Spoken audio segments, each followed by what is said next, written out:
ಇದೆಲ್ಲದರ ಮಧ್ಯೆ ಮೂಡುವಂತಹ ಪ್ರಶ್ನೆ ಕಮರ್ಷಿಯಲ್ ಗ್ಯಾಸ್ ಸಿಲಿಂಡರ್ಗಳ ಸಮಸ್ಯೆ ಸಾಲ್ವ್ ಆಗಿದೆಯಾ ಅಂತ. ಬಟ್ ಹೋಟೆಲ್ ಮಾಲೀಕರನ್ನ ಕೇಳಿದ್ರೆ 35,000 ಹೋಟೆಲ್ಗಳಿಗೆ ಜಸ್ಟ್ 10ರಿಂದ 15,000 ಸಿಲಿಂಡರ್ಗಳು ಸಿಗ್ತಾ ಇದೆ. ಅದು ಕೂಡ ಬಾಯಿಗೆ ಬಂದಂಗೆ ರೇಟ್ ಹೇಳ್ತಾ ಇದ್ದಾರೆ. ನಮ್ಮ ಪ್ರಾಬ್ಲಮ್ ಅನ್ನು ಕೂಡ ಸಾಲ್ವ್ ಮಾಡುವಲ್ಲಿ ಸರ್ಕಾರ ಎಡವಿದೆ ಅನ್ನೋದನ್ನು ಅವರು ಹೇಳ್ತಾ ಇದ್ದಾರೆ.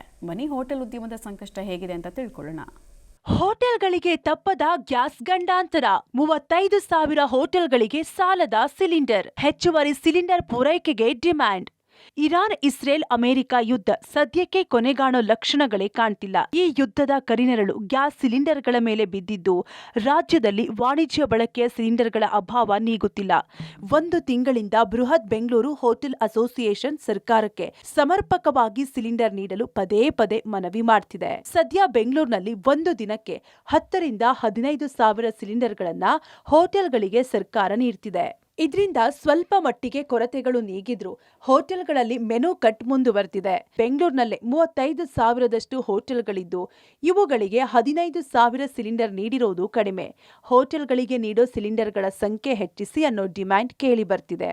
ಬೆಂಗಳೂರು ಹೋಟೆಲ್ಗಳಿಗೆ ಹೆಚ್ಚು ಕಮ್ಮಿ 10ರಿಂದ 15,000 ಸಿಲಿಂಡರ್ ಸರಬರಾಜು ಆಗ್ತಾ ಇದೆ. ಅದರಿಂದ ನಮ್ಮ ಕೆಲವು ಕೊರತೆಗಳು ಕಮ್ಮಿ ಆಗಿದೆ. ಬೆಂಗಳೂರಲ್ಲಿ ಸುಮಾರು 30ರಿಂದ 35,000ಕ್ಕಿಂತ ಹೆಚ್ಚು ಜಾಸ್ತಿ ಹೋಟ್ಲುಗಳಿದ್ದಾವೆ. ಈ ಹೋಟ್ಲುಗಳಿಗೆ ಅಷ್ಟು ಸಿಲಿಂಡರ್ ತೆಗಬೇಕಾದ್ರೆ ಇನ್ನೂ ಒಂಚೂರು ಜಾಸ್ತಿ ಕೊಟ್ಟರೆ ಇನ್ನೂ ಅನುಕೂಲ ಆಗುತ್ತೆ. ಈಗಲೂ ನಮ್ಮ ಹೋಟ್ಲುಗಳಲ್ಲಿ ಕಮ್ಮಿ ಸಿಲಿಂಡರ್ಗಳನ್ನೇ ಉಪಯೋಗಿಸ್ಕೊಂಡು ಕಮ್ಮಿ ಐಟಮನ್ನೇ ಕೊಟ್ಕೊಂಡು ವ್ಯಾಪಾರ ಮಾಡ್ತಾ ಇದ್ದೀವಿ. ನನ್ನ ಲೆಕ್ಕದ ಪ್ರಕಾರ ಕರ್ನಾಟಕಕ್ಕೆ 40ರಿಂದ 45,000 ಸಿಲಿಂಡರ್ ಬರೀ ಹೋಟ್ಲುಗಳಿಗೆ ಬೇಕಾಗುತ್ತೆ.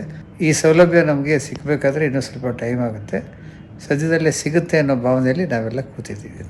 ಇನ್ನು ಕೆಲವು ಹೋಟೆಲ್ಗಳಿಗೆ ಸಿಲಿಂಡರೇ ಸಿಗ್ತಿಲ್ಲ. ಬ್ಲಾಕ್ನಲ್ಲಿ 4ರಿಂದ 5,000 ಕೊಟ್ಟು ಒಂದು ಸಿಲಿಂಡರ್ ಕೊಳ್ಳೋ ಪರಿಸ್ಥಿತಿ ನಿರ್ಮಾಣವಾಗಿದೆ.